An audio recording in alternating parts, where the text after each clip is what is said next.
네, 정치부심 시작하겠습니다. 오늘도 함께해 주실 두 분 먼저 소개하겠습니다. 김성회 열린민주당 대변인 나오셨습니다. 네, 안녕하세요. 김성회입니다. 네, 우리 박진영 더불어민주당 부대변인 나오셨습니다. 어서 오십시오. 안녕하세요. 박진영입니다. 네, 감사합니다. 아이고, 숨이 차네요. 마스크를 써야 되니까. 예. 네. 마스크에도 23억 좋겠다 이렇게 쓰면 참 좋았을 텐데. 예. 그래서 오늘 아시다시피 오늘도 역시 좋겠다 23억 티셔츠를 입고 나왔습니다. 여러분 절찬리에 판매 중입니다. 한 190장 팔았어요. 아, 190장? 예. 네, 지금 한 60장 남았는데. 그럼 23억 만들려면 아직 멀었네요. 멀었습니다. 예. 예. 60장. 예. 좋겠다 23억. 한참 더 팔아야 되겠어. 그렇습니다. 뒤도 보여드리고. 예. 뒤에는 아무것도 뒤에는 없어요. 없네요. 사실 그래서 제가 너무 옷을 좀 타이트해져가지고 이게 사실 3X 라지가 가장 큰 건데 제가 그걸 지금 입고 있는데도 굉장히 작습니다만 그래서 이제 주호영 의원실에서 전화가 왔어요. 23억에 입을 수도 있는데 당신이 입으면 230억으로 보인다고. 농담입니다. 예. 자, 우리 주호영 의원이 6년 만에 23억 앉은 자리에서 땀 한 방울 안 흘리고 23억을 번 것. 네, 저희가 이렇게 또 기념하는 티셔츠를 만들었습니다. 근데 이제 그건 시작이고 이 집을 이제 재개발이 곧 될 거 아닙니까? 네네네. 반포 1단지가 재개발이 곧 됩니다. 제가 네. 반포 1단지가 만들어지던 해에 거기 입주를 처음 했던 사람으로서 예, 잘 알고 있습니다. 그렇군요. 서울 사람이에요? 1974년 얘긴데요. 예, 서울 사람입니다. 오, 서울 예. 사람이시구나. 거기에 이제 아무것도 없는데 횡댕그러니 그 아파트 하나만 지었을 때가 있어요. 근데 거기에 이제 아파트가 23평형이 있고 그다음에 네. 40, 60평형이 있는데 복층 아파트까지 있고 하여튼 뭐 다 됐고 그 23억짜리 아파트가 중요한 것은 이게 재개발이 되면 그 아파트를 갖고 있는 소유하고 있는 사람들 같은 경우는 두 채를 분양을 받습니다. 오. 근데 지금 한 채 분양 가격을 저희가 지금 예상하기로는 50억 정도를 예상하고 있어요. 그러니까 두 채가 되면 100억이 되는 거죠. 아니, 그러면 저기 거기에 거주한 분은 돈 한 푼도 안 내고 그대로 두 개를 받는 겁니까? 그러니까 올해 그 분양권 두 개를 가질 권한을 가진 23억짜리 아파트라서 와, 엄청나네. 예, 앞으로 재개발이 되고 나서 실현할 차익이 훨씬 큰 상태로 네. 그렇게 알고 있습니다. 자, 그래서 저희가 또 그때 되면은 또 아마 이득이 더 올라가지 않겠어요? 123억. 123억. 그 1을 더 붙여가지고 또 한번 팔겠습니다. 네. 일단 나머지 남아있는 60장 여러분 소진돼야 합니다. 자, 신청하실 분들 지금 사이즈별로 다 있는 건 아니고 어떤 건 많고 어떤 건 적고 그런데 문자로 한번 신청해 주세요. 그럼 저희가 연락을 드리도록 하겠습니다. 자, 문자 번호도 알려드리겠습니다. 010 2611-5040 아마 맞을 거예요. 예. 다시 한번 010 2611-5040으로 문자를 남겨주시면요. 저희가 사이즈 맞는 것들이 있으면 우리 언제 이거 팔아서 23억 벌어요, 진짜? 야, 그래요. 우리가 23억을 번다는 건 아니고. 형님, 티셔츠 갖고 어떻게 23억을 법니까? 그런 야무진 생각을 다 하십니다. 예. 자, 오늘 정치부심은 또 라이브로 함께 할 텐데, 오늘 아주 귀한 손님 또 한분 모셨습니다. 사실, 당대표 선거 마지막 이제 그 출연자가 될 것 같은데, 저희 이낙연 후보까지 모시면 참 좋겠지만은 또 모시려고 했더니 자가격리 중이라 들어가셔가지고 예. 자, 그래서 오늘 뭐 박주민 후보 모시도록 하겠습니다. 우선 광고부터 함께 하실까요? 네. 먼저 디아페 비누입니다. 디아페 비누. 예, 그래요. 구매 후기 1. 중학생 아들이 여드름 때문에 고생하다가 디아페 비누를 썼는데 며칠밖에 안 됐지만은 본인이 이 피부가 부드러워졌다고 합니다. 제가 보기엔 염증도 없어지고 붉은 기운도 조금씩 들어갔습니다. 더 써보고 다시 후기를 남기겠습니다. 이제 여드름이 완전히 사라진다 그렇게까지 뻥을 칠 수는 없는 거고 그러나 적어도 여드름 치료할 때 이 디아페빈으로 함께 하시면은 정말 시너지 효과가 난다 이런 말씀을 좀 드릴 수 있을 것 같습니다. 자, 구매 후기 2. 광고 보고 사용해 보다가 오빠네가 추천해서 온 가족이 함께 사용하고 있습니다. 정말 효과가 좋다면서 만나는 사람들마다 특히 피부 알러지 있는 분들께 추천 중입니다. 사용 안 하는 사람은 있어도 사용해 본 사람은 이 비누만 사용하게 될 것입니다. 이런 말씀하셨습니다. 비싸도 자꾸 손이 간다. 예, 그렇습니다. 그러나 이제 분명히 아실 것은 목욕용, 세수용은 좀 따로 두시고 비누를 이용하시면 어떨까 생각이 됩니다. 우리 남성분들이 비누를 은근히 많이 씁니다. 사실 비누를 이제 뭐 이런 이 떼수건이나 이런 데 좀 거품을 내서 써야 되는데 비누 그 자체로 그냥 그죠. 네. 하시는 분들이 너무 많습니다. 민폐입니다. 그렇기 때문에 여자 디아페 비누는 세수용, 목욕용 따로 이렇게 구매하시면 좋겠습니다. 네. 또 요즘 보통 화장실이 2개 있는 집들이 좀 있더라고요. 많죠. 예. 그러니까 또 이제 하나 더 사시면 좋을 텐데 하나는 그러니까 3개가 들어간 게 한 세트입니다. 많이 구매하시면 좋겠습니다. 자, 디아페 비누 김용민닷컴이 쌉니다. 김용민닷컴에서 구매하시면 되겠어요. 디아페 비누의 특징은 정제된 유황을 원료로 합니다. 유황의 효과로 피부 세정과 특히 그 건성 피부에 정말 효과적입니다. 건성 피부. 네, 그렇지 않습니까? 그 지성미 넘치는 분이 있지 않습니까? 건성미가 넘치는 분도 있습니다.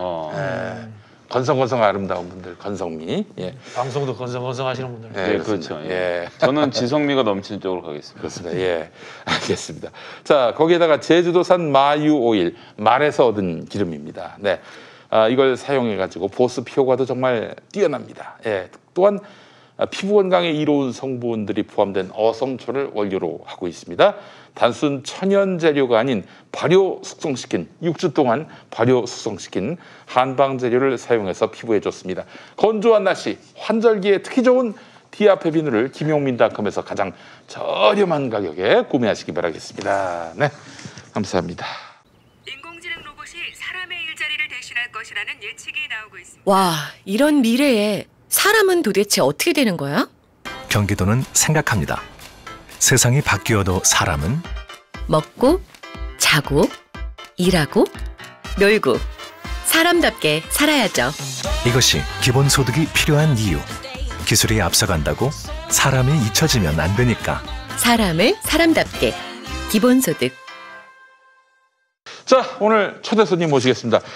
박주민 당대표 후보님 나오셨습니다. 아이고, 어서 오십시오. 예. 아이고, 뭘 이렇게.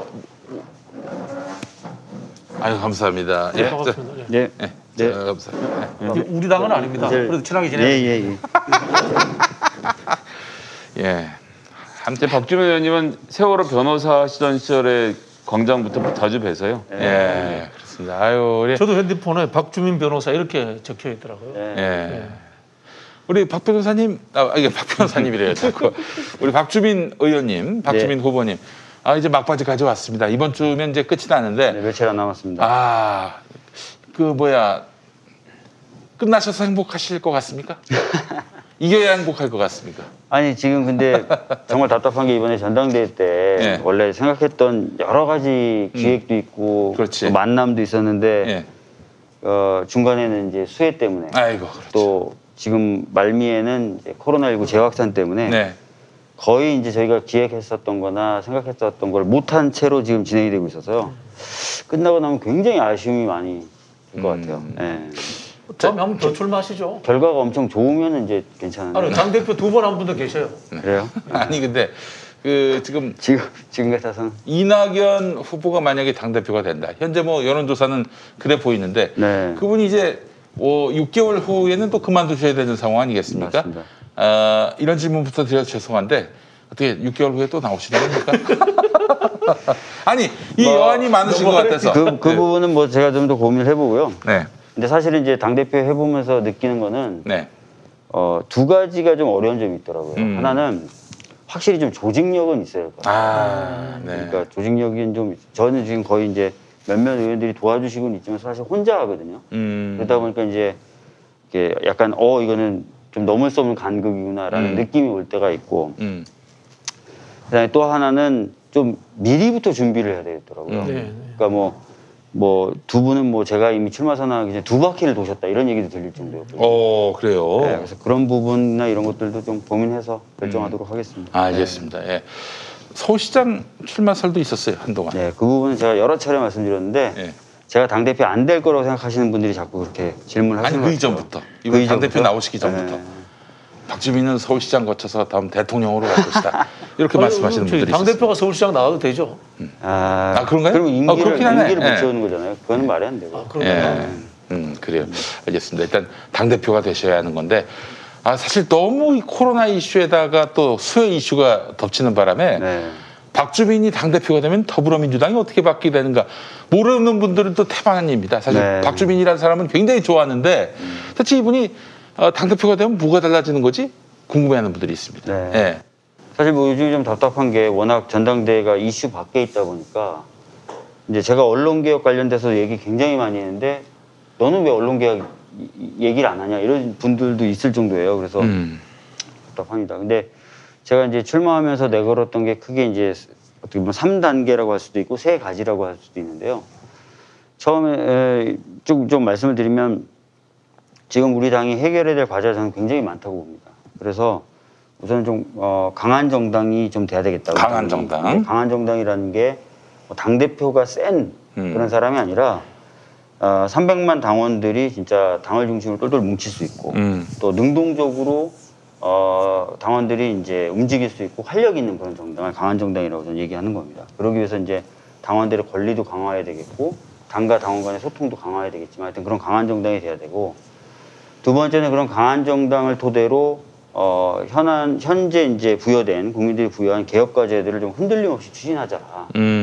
사실 이제 개혁 과제를 추진하다 보면 저항도 있을 수 있고 공격도 있을 수 있는데 그럴 때 우리 당원이 300만이니까 사실 당원 한 분이 10분씩만 만나서 설명해 드리면 3천만 명한테 설명을 해드릴 수가 있고 그러네. 설득을 할 수가 있거든요. 그래서 강한 정당을 토대로 좀 흔들림 없이 개혁에 대해서 뭐 저항하거나 공격하는 게 있더라도 개혁 과제들은 좀 해나갔으면 좋겠다. 이게 이제 또 근데 제가 이제 더 욕심을 내는 거는 사실 우리가 이런 문제는 정말 풀어야 된다라고 얘기되었던 그렇지만 수십 년간 제대로 팔걷어 붙이고 싸워보지 못했던 이슈들이 많아요. 예를 들어서 교육제도를 바꿔보자.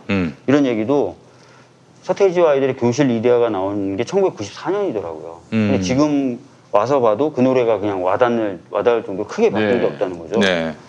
그리고 뭐 우리나라 복지 수준이 굉장히 낮아서 사회적 안전망이 약하고 그러다 보니까 혁신이 일어날 수 있는 토대도 못 갖춰져 있다. 이런 얘기가 나온 지도 제 기억으로 한 20몇 년 됐습니다. 제가 이제 참여연대 활동할 때 뭐 유시민 그 당시 보건복지부 장관님이 10,000원으로 뭐 한 달 나기 뭐 이런 것도 캠페인을 계속 하고 그랬었어요. 참여연대도 하셨어요? 참여연대 있었습니다. 근데 민변도 하시고? 네, 민변도 있고요. 그래서 그 얘기가 나온 지도 굉장히 오래됐는데 이제 사실 크게 바뀐 게 없죠. 워낙 복잡하고 이해관계가 많이 얽혀 있다 보니까. 그리고 뭐 균형 발전도 그렇고요. 그다음에 우리나라 산업 구조가 좀 더 바뀌어야 된다. 라고 얘기한 지도 한 20몇 년 됐습니다. 1990년대 초반부터 지적됐으니까. 근데 그런 것들은 워낙 좀 크고 어려운 싸움이고 하다 보니까 조금씩 계속 미뤄두고 조금씩만 고쳐왔던 부분이 있던 것 같아요. 근데 그런 것들을 한번 팔걷어 붙이고 한번 진짜 해결해서 좀 더 좋은 세상, 새로운 세상을 좀 만들 필요가 있고 그래서 이제 3단계로는 좀 그런 역할을 하는 176석을 주신 의미가 저는 뭐 검찰개혁, 언론개혁 같은 당연한 과제 해라. 그건 당연히 하는 거고요. 근데 저는 그거보다 더 큰 의미가 있는 게 방금 말씀드렸던 이런 오랫동안 우리가 손대오지 못했던 그러나 이제는 반드시 해야 되는 과제들 개혁 과제들을 정리하는 거. 예, 하는 그래서 새로운 좀 사회와 시대로 바뀌는 거, 전환하는 거 이게 저희 당의 역사적 사명이라고 생각합니다. 원래 이제 전당대회를 이제 보통 이제 연구자들은 두 가지로 이야기합니다. 첫 번째는 리더십의 교체, 두 번째는 이제 강령 정책을 시대 상황에 맞게 새롭게 토론해서 합의를 한다. 이런 취지인데 두 번째가 잘 안 되죠. 잘 안 되죠. 그래서 보통 이제 언론들이 첫 번째에 대해서 게임하듯이 막 이렇게 붙이는 거 이런 것만 하다 보니까 두 번째가 잘 안 되는데 사실은 우리 같은 이제 어쨌든 뭐 중도 진보 쪽에 이제 있는 포지션한 정당들은 그런 토론을 많이 해야 돼요. 맞습니다. 그래서 제가 이제 내세웠던 공약 중에 하나는 2년에 한 번 지도부를 구성하는 전당대회를 하더라도 그 사이에 1년은 정책과 당의 운영 방안에 대한 정책 전당대회를 정책 전당대회. 예. 그래서 한 좋은 이야기. 상향식으로 쫙 올라와서 한 일주일간 네네. 토론도 하고 강연도 듣고 뭐 연설도 하고 막 이런 식의 그런 전당대회를 이제 하자. 근데 그러면 좀 사람들이 네. 그 사람을 뽑는 게 재밌지 정책 관련해서 뭐 연설하면 안 되니까 행운꽃 추천 그래가지고 뭐 냉장고 저기 이런 거. 스웨덴 가면은 알메달린인가 뭐 어디 섬에 가서 네. 일주일 동안 그런 걸 합니다. 오. 정책을 가지고 하는데 말씀하신 것처럼 중간에 노래자랑도 하고 추첨도 하고 다이빙도 하고 뭐 이렇게 해서 재미나게 하는데요. 네. 원래 이제 저는 이제 정당이 전공자인데 보수 정당은 사교 클럽이에요. 사교 클럽에서 토론하다가 이렇게 자기들끼리 모여서 이런 걸 만들자 이렇게 된 거고 진보 정당은 대부분 이제 우리 흔히 아는 이제 전위 정당이지. 네. 예, 그 체제 전복 정당에서 하다가 체제 내화되다 보니까 늘 이 어떻게 하면은 세상을 바꿀까 이런 걸 자기들끼리 토론하고 이런 것들을 많이 하는 게 정당의 원래 본 의미거든요. 근데 이제 우리나라가 정당의 뿌리가 약하다 보니까 그런 게 잘 안 되는데. 네. 우리나라는 뭐 그렇게 했다가는 어디 섬에 가서 그렇게 했다가는 경제가 어려운 데 가서 놀자판 뭐 이런 또 비난을 할 거예요. 근데 이제 예전에 비해서는 유권자들 특히 당원들의 수준이 많이 올라갔고 우리가 생각해보면 멀리 갈 것도 없이 2012년만 해도 대선 캠프를 만들면 시민 캠프 따로 있고 정당 캠프 따로 있었어요. 그러니까 이제 나는 시민이지만 나같이 고결한 사람이 너희랑 같이 당원이 될 수는 없어. 이런 생각을 하다가 이제 그러니까 온라인 권리당원 모집하고 이러는 과정 거쳐서 문재인 정부가 들어서면서부터는 그땐 캠프부터 하나였고 그래서 지금은 내가 민주당원이다라고 말하는 것 자체가 부끄러운 일이 아닌 세상이 돼서 지금은 예전에 비하면 정강 정책도는 훨씬 좀 쉬워졌죠. 예. 할 수 있는 분위기라고 생각하고요. 그만큼 당원들의 수준도 올라가 있는 상태라고 저는 그렇게 봅니다. 아니 실제로 많은 당원분들이 이 당의 운영 방향이나 정책에 대해서 자신의 생각을 얘기하고 싶어 하시고 그렇죠. 자기 생각을 당에 담고 싶어 하세요. 근데 그런 통로나 그릇이 없어요. 그러니까 이제 열정을 가지고 당에 들어오셨다고 해도 이게 뭐야? 나하고는 상관없는 존재 같네? 하면서 이제 금방 지치시고 떨어져 나가신다는 거예요. 그렇죠. 이제 당원이 대상화되어 있는 거죠. 그래서 제가 이제 의원실 나와서 독립하면서 정치연구소 싱크와이를 만들어서 했던 활동이 그런 민주당 민주계열의 분들을 모아서 그분들의 생각을 주관식으로 듣고 그것을 분석하는 일을 했는데 최근에 이제 더불어민주당의 당대표 관련돼서 설문조사를 한번 했어요. 그래서 답변을 한 2,500분이 주셨고 그중에서 1,000분 정도가 800분 정도가 더불어민주당 당원이라고 본인 신분을 밝히셨는데 이분들이 더불어민주당 당대표 투표에서 가장 중요한 선택 기준 또는 후보에게 필요한 역량은 뭐냐라고 그냥 주관식으로 물어보면 자기가 하고 싶은 얘기를 하는 거였는데 무려 31%가 추진력, 전투력, 실행력, 뚝심 이런 키워드로 답변을 주셨고 그 다음에 22.7%가 개혁성, 선명성, 개혁 의지 이렇게 답을 주셨는데 좀 전에 이제 박주민 후보님이 본인이 그리고 있는 그림의 얘기를 하면서 이 순서대로 말씀을 하셨거든요. 그러니까 이제 민심을 가장 정확하게 반영을 하고 계시는 거고 제가 그래서 설문조사를 하면서 누가 더 많이 받냐, 더 적게 받냐 이거는 중점은 아니게 했는데 누구를 지지하는지는 물어봤고 그러니까 제가 요거 말씀 드리고 싶은데 이제 박진민 후보를 지지한 사람들 왜 지지하냐는 질문에는 참신하고 세대교체, 젊음 이런 게 한 30%, 선명성, 개혁성이 좋다가 22%, 진정성, 정의감, 신뢰감, 그간 행적이 16%인데 부족한 점에 대해서는 이걸 알고 가시면 도움이 될 것 같아서 경험 부족에 대한 우려가 한 17% 정도 나왔고 그거는 경험을 많이 쌓으면 지워질 거 아니겠어요? 그렇죠. 그러니까 이제 지금 현재 있는 상황 이거는 지도부를 시켜서 경험을 계속 이거는 그 설문을 할 때 나는 박주민을 지지함자라고 밝힌 사람들에게만 물어본 거예요. 나한테 이 사람의 장점이 뭐냐라고 물어보고 이 사람이 고쳐야 될 점 뭐냐고 물어보는 그러니까 박주민 지지자들만 물어본 거니까 그다음에 정치적 카리스마가 부족하다가 17.6%, 그다음에 추진력, 결단력 얘기를 하는 사람이 16.7%, 그다음에 당내 세력이 없다가 15.3% 이런 규모인데 여기서 중요한 거는 아까 전에 말씀드렸지만 그 선명성, 개혁성, 진정성이 박주민 후보를 지지하는 주요한 이슈 중에 하나였는데 그러니까 권리당원들이 그러니까 지금 당원들이 바라고 있는 것도 개혁성과 선명성이거든요. 그래서 지금 박주민 후보 캠프에서 어떻게 분석하고 계신지 모르겠지만 이 전당대회에서 당원들의 당심을 파악하는 데 어려움이 있는 게 일단 권리당원 명단 확보가 되지 않는 것이 현실. 그래서 여론조사를 할 때 물어봐서 민주당 지지자냐 아니냐 정도를 따질 수밖에 없는데 그 권리당원을 조사한다는 게 지지자냐 아니냐 이것만 어제 오늘 이틀 동안 지금 온라인에서 투표를 하고 안 한 사람 내일 이제 그 전화를 걸어서 강제 ARS라고 그것도 안 한 사람 모레 직접 자기가 당에 전화를 걸어서 한 ARS에 이제 4일 동안 투표를 하는데 이게 좀 적극적인 사람들만 투표를 할 수가 있어서 평소에 적극적인 의사를 내고 있는 즉 온라인 권리당원들이 투표를 할 가능성이 높은데 이런 분들이 생각하는 이번 당대표의 그림에는 지금 이제 박주민 후보가 굉장히 카테고리에 잘 맞는 사람으로 되어 있다는 점이 있어서 저는 이번에 오늘 나오셔서 드리는 말씀은 아니고 지난번에 김무겸 후보도 나오셨지만 박주민 후보가 특히 권리당원들의 당심을 바탕으로 해서 저는 상당히 돌풍을 일으킬 것이다. 그렇게 좀 전망을. 면접 살리니까 좀 쑥스럽네요. 그렇습니다. 듣고 있으면서도 좀 쑥스럽긴 한데요. 근데 제가 아까 말씀드렸던 조직적 한계 이 부분이 어떤 부분이냐면 대의원이 45% 포션인데요. 대의원 한 표가 지금 현재는 권리당원 60표 내지 65표 정도를 차지합니다. 그러니까 이제 예를 들어서 대의원에서 1000명 차이가 났다. 그럼 이걸 메우기 위해서 권리당원 6만 명이 더 투표를 해주셔야 됩니다. 이게 굉장히 어려운 거죠. 어려운 일이네요. 권리당원이 한 80만 명, 90만 명 안 됩니까? 그러니까 이게 왜 대의원하고 권리당원의 이제 표의 등가성이 이렇게 차이가 나게 되냐면 대의원 수는 크게 안 변하는데 당원분들은 이제 계속 들어오신 거죠. 지방선거 치르고 대선 치르고 총선 치르고 이러면서 그래서 권리당원 숫자는 지금 80만 명.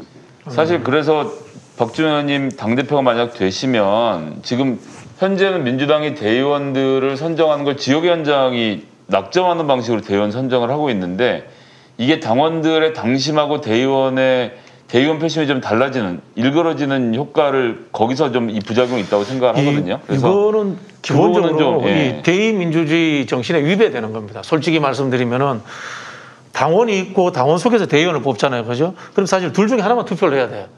근데 한편으로 보면 대의원의 뜻과 당원의 뜻이 다르다는 것은 대의를 못하는 대의원이라는 뜻이거든요. 이 제도는 언젠가 한번 손봐야 될 것 같다는 생각이 드네요. 그렇기도 하고 대의원들이 지금 예전 같으면 전당대회 풍경을 놓고 보면 저도 최고위원 선거 때 이제 보좌관 하면서 봤는데 지방에서 버스가 서울 올라오면 버스 안에서 이제 마이크를 잡고 지역위원장이 한마디 해요. 박주민 후보 찍어라 이런 얘기는 안 하고 세 분 나오셔서 우리 여러분들이 다 이렇게 뭐 마음대로 이렇게 투표하시면 되고 근데 참 젊은 게 좋죠. 이렇게 하고 앉는다고요. 우리 위원장님 박주민을 미는 거야. 이런 식으로 의사소통을 하면서 소위 말하는 낙점, 오다 이런 정치가 횡행을 했는데 점점 온라인 당원의 비중이 늘어나고 당원들의 자각 정도가 높아지면서 동네 대의원들이 동네 당원들 눈치를 봅니다. 그렇지. 그래서 이제 그렇게 놓고 보면 지역위원장이 누구 찍으라고 오다를 아무리 내려도 동네 민심을 보니까 그거 아니다라고 생각해서 지금은 예전에는 지역위원장이 대의원들에게 오다를 내려서 150표가 일사불란하게 움직이는 구조였다고 하면 지금 이 당원들이 어쨌든 그 동네에서는 정치 좀 하고 방귀 껴나 낀다는 분들이거든요. 주변 당원들 다 얘기 들어보니까 그 사람들이 이런 후보를 원해. 그런 마음을 그냥 내치기가 힘들어져서 조직표도 예전에 비하면 좀 약해졌는데 어쨌거나 당이 이번에 그러니까 열린민주당 같은 경우는 대의원들을 전체 당원 명단에서 랜덤으로 뽑아서 100명 중 1명씩 뽑아서 그냥 대의원을 삼아버렸거든요. 추천 방식도 추천해서 좋은 방식, 아주 좋은 방식. 어떤 방법을 쓰든 지금 형태의 지역위원장들이 대의원들을 뽑게 해놓으면 지역위원회를 혁신하는 것도 되게 어렵기 때문에 그런 점에 대해서는 박주민 의원님도 한번 생각을 좀 더 많이 해주셨으면 좋겠습니다. 네. 그래서 뭐 제 공약 중에도 이제 그런 내용들이 좀 담겨 있죠. 권리당원의 어떤 표의 가치를 좀 높이겠다. 그런 그 구상을 갖고 계시고 176석인데 우리가 너무 힘이 없다 뭐 이런 이제 취지의 말씀을 하셨어요. 어떤 점에서 이렇게 참 우리가 176석을 얻고도 제 힘을 발휘하지 못한다. 어떤 계기가 있으셨을 거 아니겠습니까? 근데 이제 그런 이제 말씀을 하시면 당에서는 좀 억울해하는 부분이 있어요. 뭐냐면은 아니 원구성도 우리가 해가지고 18대 0으로 만들었고 그 다음에 이제 주택임대차 3법 등도 했고 다 통과시켰고 추경도 했는데 왜 우리가 이런 평가를 받아야 되냐라고 얘기를 하는 분들이 있어요. 근데 그거는 제가 보기에 정확치 못한 그 어떤 반응 당원들이 갖고 있는 느낌이나 생각을 잘 제대로 해석을 못하는 것 같아요. 그러니까 뭡니까 그러면은? 당원분들이 생각하는 건 이제 176석의 의미를 굉장히 더 크게 보시는 거예요.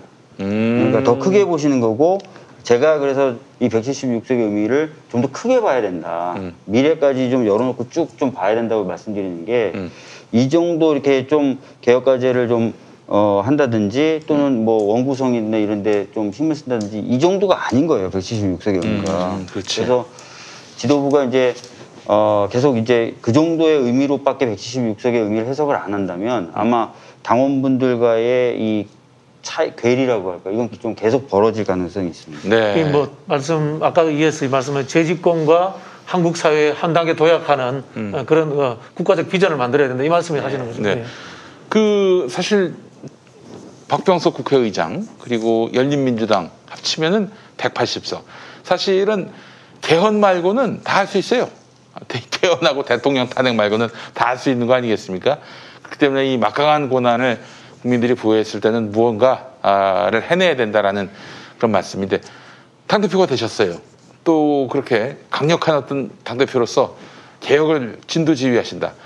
우리가 역점을 두고 해야 될 일은 뭐라고 보십니까? 그러니까 제가 이제 생각하는 건 아까 말씀드렸던 대로 뭐 검찰 개혁 같은 권력기관 개혁, 예. 국회를 중심으로 한 정치 개혁, 언론 개혁 이런 것들은 당연히 해야 되는 거고요. 일단 기본이라고 생각을 하고 거기서 이제 그치면 안 되고 국민의 삶의 질을 실질적으로 개선할 수 있는 개혁들도 해야 된다는 거예요. 그래서 제가 예를 들었던 게 딱 꼭 그것만이라고 말씀드리는 건 아니고 저출생 문제 같은 경우나 교육 문제라거나 이런 것들은 굉장히 수십 년간 문제가 지적되어 왔지만 크게 바뀌지 않으면서 국민들의 삶을 아 이제 내 삶이 나아지는구나라는 걸 못 느끼게 만드는 문제잖아요. 교육 문제는. 예.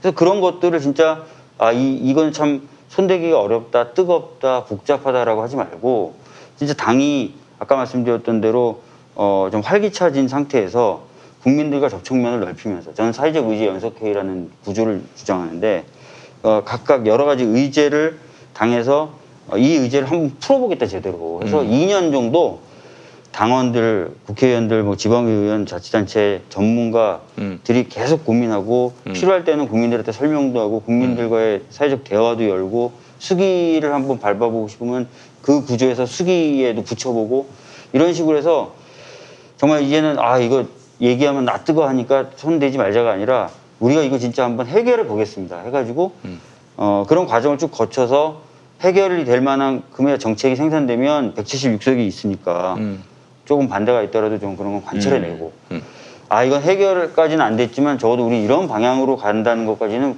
국민적 합의가 어느 정도 되는 것 같습니다. 이러면 청사진으로 좀 내걸고 그 다음 대선 때 우리가 이걸 가지고 정책으로 삼을 수도 있는 거고 그러니까 그런 과정들을 저는 좀 이제 밟아서 실질적으로 국민분들이 아 내 삶이 진짜 나아지고 있네 라는 걸 좀 느낄 수 있게끔 하고 싶다는 거죠. 예, 알겠습니다. 박형순법 그리고 전광훈법 어떻게 통과돼야 합니까? 그러니까 사실 이제 박형순법이라고 딱 하니까 마치 이게 어마어마한 법인 것처럼 거부감이 드는데요. 내용을 저도 이제 받아서 읽어보니까 이게 그거더라고요. 판사가 어떤 특히 의료 관련된 감염병이나 이렇게 좀 전문 지식이 필요한 어떤 판단을 내릴 때는 이번 행정명령에 대한 효력을 정지시킬까 말까 할 때는 그 감염병 전문가나 감염병 관련된 기관의 의견을 좀 들어라. 그렇죠. 의견을 듣고 그걸 참조해서 결정을 내리라는 거거든요. 굉장히 좋네요. 이게 자치단체장의 의견도 좀 수렴하고 뭐 이런 이게 이야기가 엄청 있어요. 폭력적인 게 아닌 거예요. 왜냐하면 판사가 모든 걸 알 수 있진 않아요. 특히 감염병 그 판결문의 내용이 상당 부분이 뭐 일반적으로 어떤 조치를 취할 것으로 예상되고 그렇기 때문에 감염병이 뭐 폭발적으로 여기서 번질 위험이 있다고는 보기 어려우며 이렇게 막 돼 있거든요. 근데 그 부분을 판사 혼자 생각하지 말고 지금도 사실 그러한 제도가 소송상 마련돼 있습니다. 전문가한테 조언을 구할 수 있는 제도가 있는데 거의 활용이 안 돼요. 근데 이제 그런 것들은 전문가들의 의견을 좀 같이 들으면서 좀 판단을 내려라는 거지 이게 어마무시한 법이 아닙니다. 그러면 어떻게 지지하십니까? 저는 뭐 그런 내용이기 때문에 그 법 자체가 이제 이름과 또는 보수 언론에서 얘기하는 것처럼 무시무시한 법이 아니다. 뭐 상권 분립을 훼손한다 뭐 이런 이야기가 충분히 의견 들어서 판사가 결과적으로 최종 결정을 하는 거 아닙니까? 그러니까 그렇죠. 저는 정치인이 사회적 현상이 있으면 민감하게 그런 법을 일단 내놔야 된다고 생각합니다. 물론 뭐 그게 이제 위헌적 요소가 있으면 법사위에서 또 조정하면 되는 거고 잘하시는 거죠. 빤스 방지법은 어떻습니까? 빤스는 입고 다녀야 되지 않나요? 아니 지금 빤스 안 입을 자유를 지금 침해하시는 겁니까? 자, 전광훈 같은 이런 코로나19 상황에서 이 집회를 열어가지고 말하자면 감염병을 확산시켰다. 이런 사람에 대해서 3배의 손해배상을 할 수 있는 법. 이게 바로 전광훈법 아닙니까? 징벌적 손해배상제도. 그거 어떻습니까? 징벌적 이제 손해배상제도가 지금 도입이 될 필요가 있어요. 근데 지금 제가 생각하기에는 이제 A 이슈가 터지면 A 이슈에 대한 징벌적 손해배상제도, B 이슈가 터지면 B 이슈에 대한 징벌적 손해배상 이렇게 되면 지난번 언론 같은 경우 징벌적 손해배상제도가 다수 도입되지만 굉장히 이제 여러 군데에 도입되는 건데 저는 징벌적 손해배상제도를 좀 일반적으로 도입하는 것도 필요하다. 차라리 그래서 뭔가 고의로 어떤 사람들에게 피해를 입혔다. 또 심지어는 고의로 사람들의 생명이나 신체에 위험을 끼쳤다 그러면 징벌적 손해배상제도가 가능하도록 하는 일반법이 좀 들어오면 어떨까? 그러면 기업이 뭔가 잘못한다든지 언론이 뭔가 잘못한다든지 또는 말씀하신 대로 감염병 위험 있는 사람이 감염병을 퍼뜨릴 위험을 했다든지 그러면 다 적용이 될 수 있잖아요. 근데 이 징벌적 손해배상제도가 일반법으로 도입되지 못하도록 막힌 이유가 있어요. 사실 기업들이 엄청 반대했거든요. 아, 그렇겠네요. 그렇다 보니까 쪼개져서 들어오기 시작한 거예요. 그렇겠네. 네. 어떻게든 들여와야 되는데 기업들이 반대하니까 일반적 형태로 못 들어오고 요 이슈 터졌을 때 막 여론이 올라가니까 요 이슈에 대응하는 거. 요 이슈가 그거를 이렇게 들어오는데 사실 이거보다는 저는 이제는 보편적 징벌적 손해배상제도가 좀 도입되는 것도 필요하지 않나라는 생각을 합니다. 알겠습니다. 아유, 제일 흐뭇해하시네요. 빤스법 빤스. 아, 속이 다 후련합니다. 박주민 당대표 돼야 됩니다. 예. 아니, 우리 박주민 변호사님 또 세월호 변호사라는 또 타이틀을 달고 사실은 또 많은 분들이 이런 여러 그 약자들의 아픔에 대해서 공감하는 이런 정치인으로 박주민 의원을 많이 생각합니다. 세월호 문제와 관련해서 지금 가족분들이 공소시효가 얼마 남지 않았다. 약속 이행이 잘 안 되는 것 같다. 이런 말씀을 하시는데 이거 그 어떻게 지금 상황을 파악하고 계세요? 지금 그 아시다시피 이제 사회적 참사 진상규명 특별위원회가 가동은 되고 있어요. 네네. 가동은 되고 있는데 진상규명 관련돼서 속 시원한 성과를 못 내놓고 있고 검찰도 사실은 세월호 관련돼서 특별수사단을 꾸려놓은 상태입니다. 근데 이제 그래서 뭐 해경 지휘라인이나 뭐 청와대 사람들 장관들 기소도 추가로 더 하긴 했죠. 근데 또 이제 그것만으로는 이제 진상규명이 다 됐다고 평가되기가 어려워서 지금 그 사회적 참사 진상규명 특별법 개정안을 지금 준비하고 있고요. 개정안에서는 이제 가족분들이나 아니면 세월호 진상규명을 원하시는 분들의 바라는 내용을 충분히 담아서 통과시키려고 하고 있고 20대 국회 때는 뭐 죄송한 말씀이지만 거의 이제 저 혼자 했었는데 지금은 이제 초선 의원들 중에 세월호 문제에 깊이 공감하고 정말 열심히 하겠다는 친구들이 많아요. 당장 안산의 김남국, 네, 김남국, 김용민, 이탄희 이런 친구들이 이탄희 의원은 부인이 저하고 같이 세월호 가족분들 옆에 있었고 변호사님이세요. 예, 성함을 까먹었습니다. 예, 저도 저도 갑자기 까먹었네. 그리고 세월호 참사 진상규명 특별위원회도 있었고 지금 사회적 참사 진상규명 특별위원회도 있다가 지금 나오신 분이라서 그러시군요. 그래서 그런 의원들은 지금 굉장한 의지를 보이고 있어서 계속 지속적으로 얘기하면서 내용을 준비하고 있습니다. 네, 그래요. 또 너무 기대가 크고 세월호 가족들하고 계속 소통하시면서 어떤 분이 제가 이제 대전인가 내려왔더니 가족분들하고 요즘에 안 만나는 것 같다 그래서 아니 무슨 소리냐고 7월에만 해도 제가 3번을 뵀다. 한 번은 제가 안산 내려가서 이제 입법 전략이나 이런 내용에 대해 설명을 해드렸고 한 번은 이제 저희가 세월호 당특위가 있는데 당특위 회의에 모셔가지고 이제 의원들하고 간담회 했고 또 한 번은 주호영 원내대표하고 세월호 가족들이 만나실 때 제가 그걸 주선했거든요.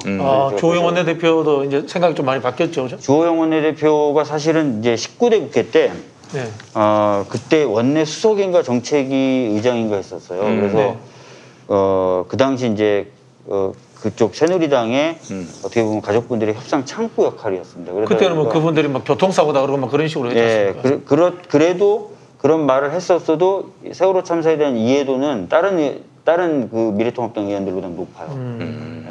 참담한 거죠.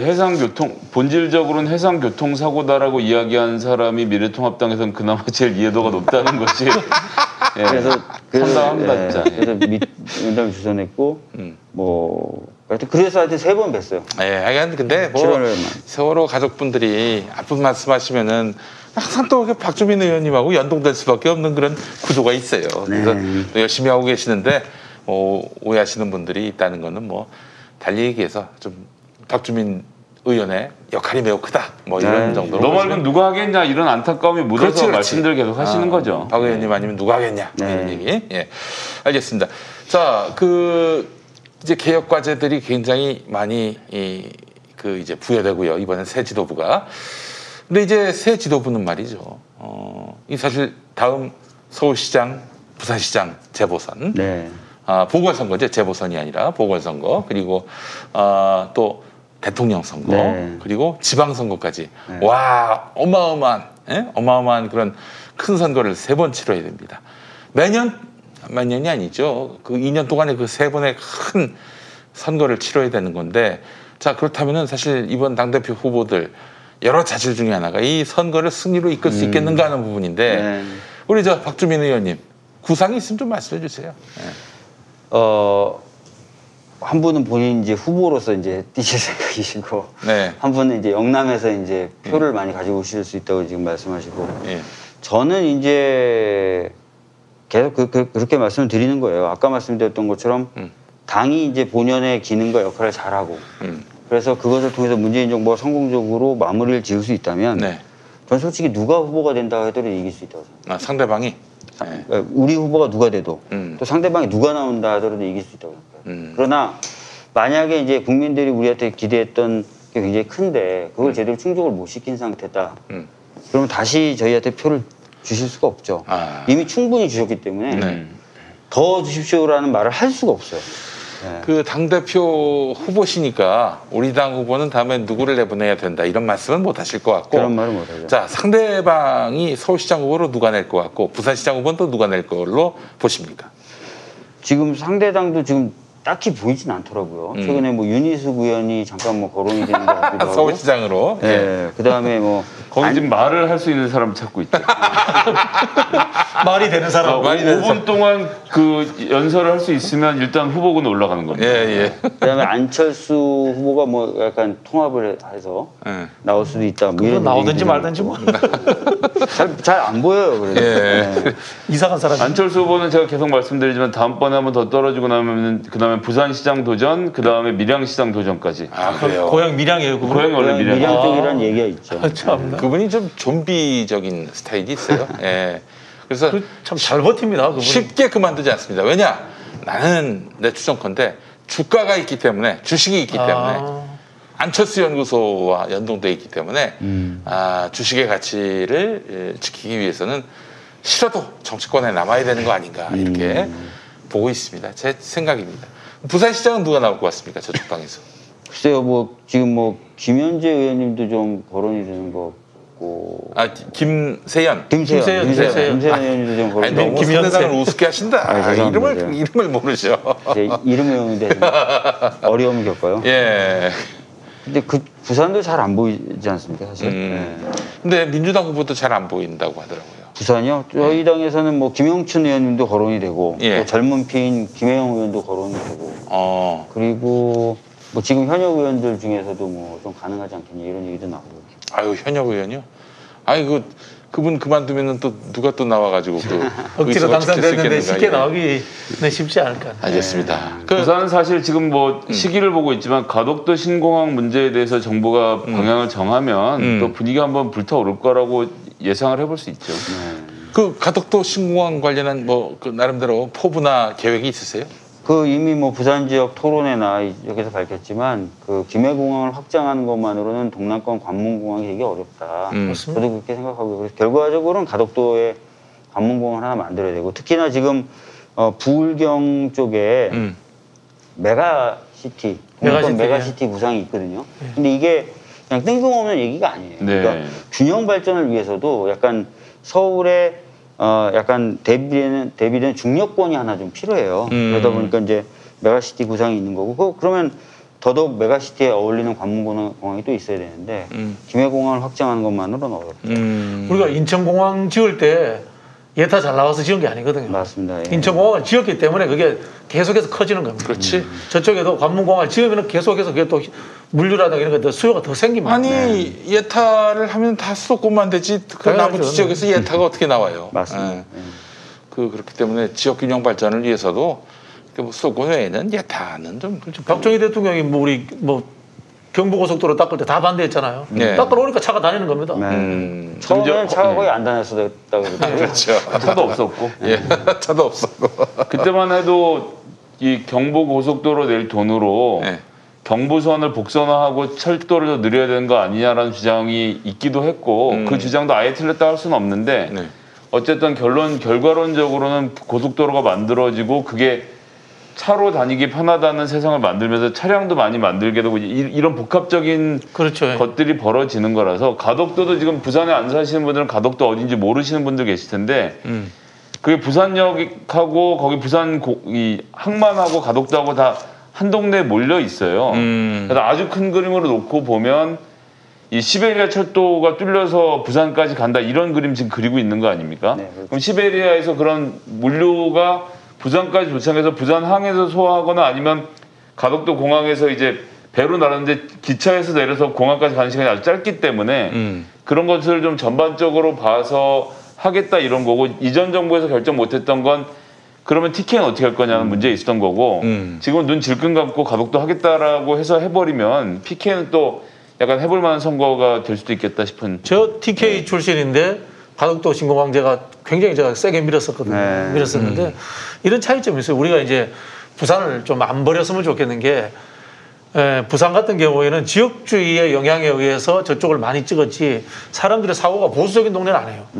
원래는 굉장히 역동적인 도시예요. 그 네. 역동성이 있기 때문에 지금 우리 당 지지율이 좀 떨어졌지만은 뭐 가덕도 신공항 문제라든가 금방 말씀 메가시티라든가 이런 어떤 사실 그쪽이 제일 힘든 게 제조업이에요. 맞습니다. 제조업 문제를 이제 스마트 팩토리 이런 걸 해결한다면은 또 이렇게 확 올라갈 수도 있어요. 맞습니다. 지금 이제 제가 전국을 다니면서 보니까 지자체별로 굉장히 다양하고 또 구체적인 산업 전략, 산업을 재편할 전략들을 갖고 있어요. 네. 그리고 그걸 위해서 굉장히 많은 좀 인프라를 투자하려고 하는데 그런 것들을 보니까 약간 희망이 느껴지기도 하고요. 한편으로.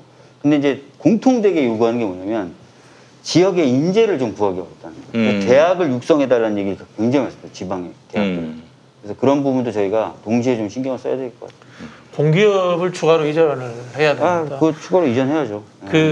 저희도 이제 시산학 뭐 이런 걸 해봤는데 대학이 쉽게 빨리 안 크거든요. 네. 역으로 공기업의 인재가 많아요. 공기업의 인재가 가서 대학으로 옮겨가서 역으로 대학을 키울 수 있어요. 그게 이제 한전대학의 그렇죠. 한전대학 베이스가 되는 모델인데 거죠. 그런 것들을 위해서 좀 해주셨으면 좋겠어요. 네. 알겠습니다. 정말 할 일도 많고 비전도 많은데 이 선거 분위기가 너무 안 살았어요. 예. 그 이유는 뭘까요? 사실 박주민 의원이 출사표 던졌을 때 와 재밌게 됐다. 이건 뭐 그 1위, 2위 뭐 이렇게 굳어지는가 했는데 이제 새로운 어떤 그런 판을 흔드는 카드가 나왔다. 이렇게 판단이 이제 많은 분들한테 섰는데 자 근데 뭐 지금 수해도 있었고 코로나도 있었고 그래서 지금 뭐 팍 하나 앉았습니다. 마지막에 선거 며칠 앞두고 뭔가 큰 거 하나 좀 터뜨릴 계획은 없으십니까? 근데 지금 또 투표 중이어서 큰 거를 세대 교체를 좀 세게 좀 한번 해보세요. 세대 교체요? 네. 근데 사실은 이제 제 철학 자체가 예. 특정 세대를 물러나십시오라고 하는 거는 좀 안 맞는다고 생각하는 스타일이에요. 예. 그래서 제가 세대 교체 아니라 세대 융합을 얘기하는 거고 여러 세대가 함께 결정하자 라는 얘기를 하고 있는 건데 그러다 보니까 좀 약하다는 얘기도 좀 듣습니다. 세대 교체가 선명하고 그런데 그러니까 처음 나오실 때 세대 교체 세게 들고 나올 줄 알았는데 근데 사실 근데 다른 분들하고 워낙 연배 차이가 나서 굳이 입으로 세대 교체를 얘기하지 않아도 그냥 비주얼만으로도 확인이 되는 차이니까. 아니 사실은 이제 제가 진짜 그걸 기치로 만약에 당대표 후보로 나온다면은 우리 민주당 더불어민주당 정치인 중에 최연소가 몇 살이다. 또 평균이 몇 살이다. 이렇게 당이 노후화돼서야 되겠느냐. 젊은이들을 과감하게 중용할 수 있도록 내가 뭐 최고위원 2명은 젊은이로 갖다 앉히겠다. 뭐 이런다든지 뭐 여러 가지 좀 큰 그 카드를 낼 수 있을 것 같은데 약간 뭐 세대론 뭐 자체를 지명직에 대해서는 저도 예. 노동 현장의 쪽에 어떤 노동의 가치를 아는 분 그리고 이왕이면 좀 청년 세대 여러 가지 교집합을 만들 수 있거든요. 네. 그래서 그런 얘기 하고 있습니다. 네. 세대를 이제 나이로만 보지 마시고 예를 들자면 이제 486, 네. 486이 세대다. 그 위에 뭐 옛날 유신 시대 세대. 근데 그 밑에 또 청년 세대들은 어떤 사회적 담론을 가지고 어떤 나라를 만들고 싶어 할까 이런 것에 대한 저는 그 담론의 정리가 한번 있어야 된다고 생각해요. 훌륭하신 말씀인 것 같아요. 네. 저기 지금 의료계 파업 그 의대생 정원을 확대하자라는 정부 방침에 반발해서 지금 파업을 예고한 상황인데 의료 공백 상황은 어떻게 대처해야 됩니까? 사실 제가 이제 그 파업을 좀 자제해달라 그리고 대화를 좀 해보자라고 SNS에 올렸더니 그 수련의 분들이 네. 수련의 분들이 연락을 해와서 한번 만나고 싶다. 그래서 이제 간담회를 가졌어요. 얘기를 들어보니까 또 그분들은 또 그분들 나름대로 합리적인 고민을 가지고 있더라고요. 그래서 그런 부분 일단 정부에다 전달을 했는데 사실 이제 그 이후에 대화가 좀 잘 진행되지는 못했던 것 같아요. 좀 더 대화를 좀 해봤으면 좋겠다라는 생각이 있는데 정말 이제 대화로 해결이 안 된다면 의료 공백을 또 허용하기는 또 어렵지 않습니까? 공공적인 어떤 여러 가지 이유를 생각했을 때. 그래서 아마 정부 입장에서는 좀 고심을 하고 있는 것 같아요. 이제 행정명령이나 이런 것도 이제 검토하고 해볼 수도 있다. 물론 입에 그 직접 올리지 않았지만 그런 얘기 하는 건데 그런 상황까지 좀 안 오면서도 해결이 될 수 있었으면 좋겠다라는 생각이 듭니다. 네. 수련의 분들이 약간 그 오랫동안 그 의료 정책이 꼭 우리 정부만이 아니라 네. 의료 관련된 정책이 발표되는데 결과적으로 공수표로 돌아가고 이런 경험을 많이 했었다는 거예요. 선배들부터 쭉 봐왔다는 거죠. 그래서 지금 정부가 여러 가지 내세우면서 거기에 따른 보완책도 얘기하지만 약간 그 부분에 대한 신뢰가 많이 떨어져 있더라고요. 딱히 이제 우리 정부만의 문제가 아니라 그동안 봐왔으니까. 이게 4대 정책이랑 MB 때부터 원격 의료부터 MB 때부터 나왔던 이야기이기 때문에 그런 부분을 좀 회복시키면서 가면 참 좋을 것 같은데. 전공 분야 하나 궁금한 거 있는데 공수처 어제 보니까 백혜련 법사위 간사께서 기자회견 열어서 이번 달까지 추천 안 하면 우리 갈 길 간다라고 선언도 하시고 김용민 의원이 대표 발의해서 공수처법 개정안을 냈는데 개정안 너무 세더라고요. 제가 봐도 막 일단 4명을 국회 추천으로 돌리고 뭐 그다음에 30명이던 검사를 50에서 70으로 늘리고 수사관 숫자도 50명이던 걸 뭐 70에서 100인가로 늘리고 그다음에 5년으로 경력도 줄이고 뭐 전반적으로 한 번에 확 실었던데 일단 전망을 어떻게 하시는지 실질적으로 아니 뭐 내부에 계시니까 더 잘하실 것 같아서 실제로 진짜인가요? 아니면 전략적 협박용인가요? 그 얘기 그 법이요? 그 법이요? 아니 그러니까 이제 그 법도 그렇고 근데 백혜련 간사 기자회견하고 법안 발의 동시에 한 거는 니네한테 카드는 2장인데 어느 쪽으로 갈래 이제 이렇게 하는 거로 보이던데 실제로는 어떻게 좀 판단하고 계시는지. 예. 오픈이 되면 더 이상 작전이 아닐 수도 있는데요. 예, 그러니까 이제 감독이 그래도 하기 전에 그 선발 로테이션을 알려주고 오늘의 경기의 묘미 정도는 설명을 해주지 않습니까? 예. 그런 정도 수준에서 지금 그 저희들은 일단 공수처 출범 시기를 당기는 거 중심으로 사고하고 있는 건 맞습니다. 아 당긴다. 이게 되게 중요한 키워드네요. 그걸 중심으로 생각하고 있는 건 맞습니다. 근데 이제 그러면서 공수처의 형태나 규모 이런 부분까지 할 것이냐에 대해서는 조금 더 논의를 해봐야 돼요. 근데 여튼 중요한 것은 일단 출범 시기는 당겨야 된다. 네. 연내 출범해서 그 스케줄은 좀 앞으로 당겨오는 느낌으로 봐도 되는 건가요? 네. 그거보다 더 빨리 될 수 있다. 그러니까 제가 지금 말씀드렸던 것도 계속 그 언론 인터뷰 통해서 말했던 것도 9월 내에는 법 개정을 할 수도 있다. 해야 된다. 근데 제가 백혜련 간사하고 사전에 교감이 있거나 얘기하지 않았는데 빽뿔 때 백혜련 간사가 거의 비슷한 취지로 얘기했어요. 그러니까 아마 이거는 이제 당내에서 어느 정도 그 정도에 대한 교감은 있는 것 같습니다. 그럼 이제 두 가지 길인 거 아닙니까? 법을 안 바꾸고 미래통합당이 2명을 순순히 8월 안에 추천하면 9월에 후보자 추천위원회가 구성돼서 그냥 순순히 이 법대로 지나갈 수도 있는 거고 만약 8월 말까지 헌재 판단을 기다려 본다느니 해서 추천을 안 하고 버티면 그럼 더 센 걸 하겠다 이렇게 나갈 수도 있는 거고 이렇게 두 가지를 가지고 나갈 수 있는데 네. 제가 예상하는 미래통합당의 스탠스는 조금씩 자기네들 할 건 할 것 같아요. 예를 들어서 굉장히 끌다가 후보 추천위원회 딱 추천하고 그 다음에 후보 추천위가 2명이 들어가서 후보 추천위원회 자체를 굉장히 어렵게 만들면서 시간을 계속 또 끌다가 김 빼면서 쭉 가다가 또 이렇게 하고 이런 식으로 하나하나 그 다음에 또 인사청문회 그게 있지 않습니까? 인사청문회 이렇게 하고 이렇게 하면서 시간을 굉장히 끌면서 김을 좀 계속 빼는 전략을 생각하고 있지 않나요? 그러면 당대표가 되시고 이제 사실 이제 9월이면 벌써 당대표가 되신 다음 아닙니까? 출마한 이상은 당선을 목표로 하실 테니까 되고 나면 사실 이제 당의 지도부로서 이 모든 전략을 짜셔야 되는 입장인 건데 어쨌든 시기만큼은 좀 땡겨서 하겠다라는 기본적인 본인의 계획은 있으신 거죠? 네, 왜냐하면 제가 누차 강조했지만 이거는 어떤 정치적 쟁점이 되기 어려운 거예요. 왜냐하면 법을 만들었고 법이 이미 시행된 지 40 며칠이 지났고 근데도 전혀 발걸음을 못 내디고 있다는 거는 자 국회 스스로 만든 법을 안 지키는 거잖아요. 그렇죠. 뭐 예를 들어 국회가 만든 법을 행정부가 안 지키거나 또 다른 기관이 안 지키면 저희들이 오히려 지키라고 얘기해야 되는데 이 케이스는 신기하게도 국회가 만든 법을 국회가 안 지키는 케이스예요. 그렇죠.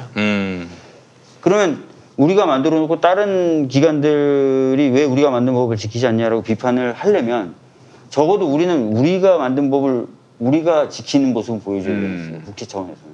그래서 이거는 헌법적인 문제 또는 국회 기본적 기능과도 관련된 문제예요. 그래서 이거는 빨리 마무리 짓는 게 맞습니다. 네. 정 안 되면 법을 좀 바꿔서라도 전 시기를 딱 못 박아놓고 네. 확 했으면 좋겠어요. 진짜 이 역사는 한 번쯤에 진보는 이게 잔인하게 팍 넘어가줘야 네. 되거든. 사실 그리고 매듭을 지어줘야 이걸 되거든. 질질 끈다고 해서 그렇죠. 좋을 것도 없을 것 같아요. 그렇지. 제가 보니까. 네. 답이 없는 거예요, 답이. 예. 저희가 이제 열린우리당 이야기할 때 늘 그 이야기 하거든요. 4대 입법을 할 것처럼 해놓고 제대로 못한 게 문제다. 그때 매듭을 지었어야 되는데 네. 네, 그런 이야기를 많이 하거든요. 네. 저기 지금 또 하나 쟁점이 이제 지금 상황이 굉장히 어려워져서 2차 재난지원금이 이제 지급이 돼야 네. 한다 목소리 나오고 있는데 50%만 주자 아니면 다 주자 또 이런 그 절충안도 있더라고요. 네. 다 주되 부유층들은 연말정산 때 빼자 뭐 이런 보관들도 있고요. 그 우리 저 박주민 의원님은 어떤? 사실 이제 제가 이제 이것도 약간 서운한데 예. 어떤 보도가 이렇게 얘기하는 거예요. 2차 재난지원금에 대해서 뭐 이낙연, 김부겸 두 후보는 뭐 주는 게 맞다. 뭐 이 대상은 떠나서 주는 게 맞다 그러는데 박주민만 침묵을 지켜 이렇게 보도를 했더라고요. 아 침묵을 지켜. 근데 제가 제일 먼저 재난지원금 해야 된다고 그랬거든요. 메시지를 2번이나 냈었는데 예. 기자분들이 그걸 까먹으셨는지 예. 침묵을 지켜 이렇게 해서 제가 예. 약간 좀 서운했었는데 아. 그런 제일 먼저 얘기하셨군요. 그런 어려운 예. 상황에서 제가 선거를 치르고 있습니다. 예. 근데 그래요. 하여튼 제일 먼저 얘기했고 그래서 재난지원금은 저는 지급해야 된다. 어떻게, 몇 프로? 하고 대상은 저는 전 국민을 대상으로 하는 게 맞다라는 입장이에요. 아, 제일 나이스합니다. 네. 제가 봤을 때. 예.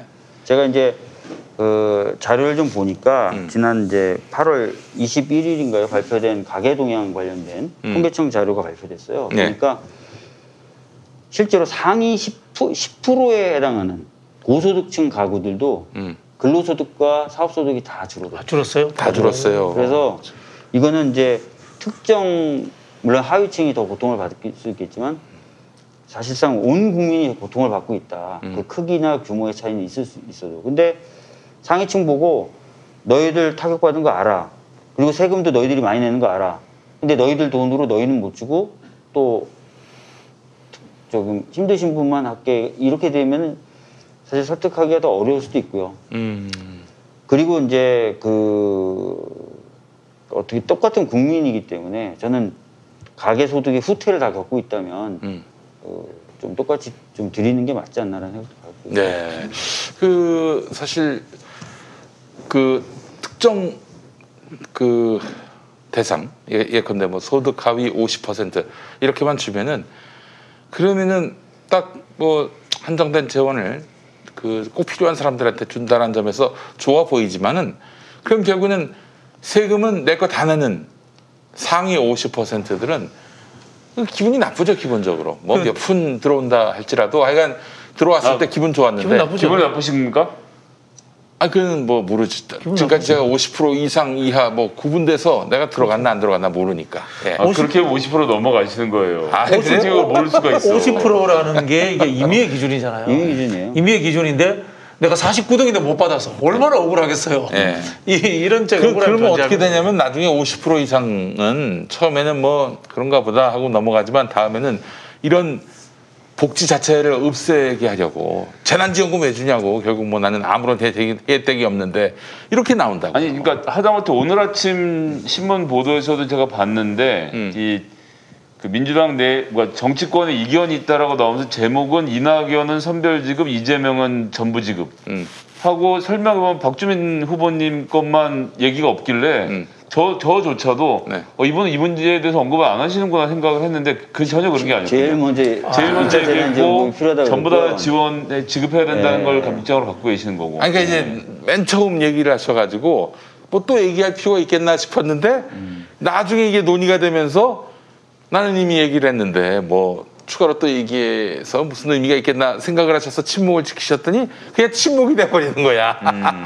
그러나 제일 먼저 얘기하셨고 가장 화끈한 방안을 얘기했고, 근데 대권 주자 간의 싸움으로 지금 만든단 말이에요. 이낙연 대 이재명. 대권 출마하시죠. 출마 선언하면은 끼워주지 않겠습니까? 예. 지금 당대표 되면 그냥 대표를 하시고 그런 것 같습니다. 그 뭐 저기 그 수박밭에 축구공 차눠보고 수박밭에 축구공을 차놨다는 게 무슨 의미예요? 예전에 이제 저희 때 속담인데 이제 주인 없으면 수박 하나 들고 나오고 예, 주인 계시면 축구공 찾아가고 그렇지 그런 거. 저는 기본적으로 하여튼 그 저희 당이 해야 될 역할이 굉장히 크다고 생각합니다. 이거는 진짜 다음 대선만이 아니라 진짜 10년, 20년을 바라보면서 좀 2년간 향후 당이 운영돼야 된다고 생각해요. 저는 그 역할 진짜 하고 싶습니다. 알겠습니다. 자, 우리 박주민 후보님 나오셨는데 마지막으로 우리 방송 시청하시는 당원 또 유권자분들께 내가 대표되면 이런 비전을 보여드리겠습니다. 한 말씀 부탁드리겠습니다. 예, 제가 이제 아까도 좀 제가 생각하는 것을 쭉 말씀을 드렸는데요. 사실 이제 우리 사회가 전 한 단계 도약을 했으면 좋겠습니다. 한 단계 새로운 어떤 사회로 좀 도약을 했으면 좋겠고요. 그것을 통해서 정말 그 국민의 삶의 질도 획기적으로 좀 개선이 되는 그런 사회를 만들고 싶습니다. 사실 민주주의라고 하는 것은 정치를 통해서 사회를 바꾸는 시스템 아니겠습니까? 그걸 한번 보여드리고 싶어요. 네.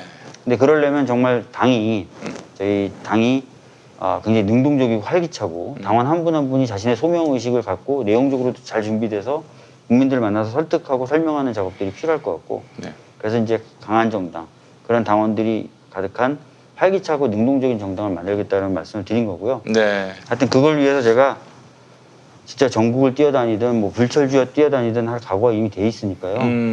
이번에 정말 그런 어떤 미래를 좀 바라보면서 선택을 해주셨으면 좋겠습니다. 네, 알겠습니다. 제가 이거 하나 꼭 여쭤보고 싶었는데 네. 우리 김종인 형님 지금 미래통합당 가셨는데 우리 초선하실 때 네. 홍천 때문에 그 양반 때문에 굉장히 애를 많이 먹으셨어요. 예. 그 양반 대통령 후보 나온다 안 나온다? 그분이 지금 현재로 나오고 싶은 마음이 있으신가요? 아이, 있나요? 제가 들었을 때는 네. 그분이 생각하는 건 이제 의원내각제 하에서의 어떤 수상, 총리 이런 걸 생각하신다고 제가 들었는데 대통령? 아니 총리 안 되면 대통령이 해야지 뭐 그 양반이. 아 그래요. 그건 유일하게 실망했습니다 오늘 네, 박주민 제가 대표. 못 맞췄나요? 아니 못 맞추고 할 게 뭐 있어요. 예측이 돼야 그 양반이 어떻게 결정하느냐에 따라서 박주민 후보가 미래통합당은 당대표가 되면 그 협상 파트너가 되기 때문에 협상 파트너에 대한 어떤 그 기본적인 존중으로 봐주시죠. 전략도 노출시키지 말고. 40대 대표와 80대 대표 간에 이제 여야 영수회담 그렇죠. 가능하고. 그림 멋있네요. 자, 그래요. 우리 박주민 후보님 고생 많이 하셨는데 정말 정치적으로 큰 어떤 그런 뭔가 도전장을 던지셨어요. 여러분들 박주민의 도전에 관심 많이 가져주시고 이분이 어떤 생각을 갖고 있는지 결국 박주민의 구상이 민주당의 미래라고 봐야 되지 않겠습니까? 예. 그런 점에서 좋은 척도가 되고 있는 박주민 의원 선전하시고 8월 29일에 좋은 결과 있으시길 기원하겠습니다. 네, 감사합니다. 예, 고맙습니다. 감사합니다.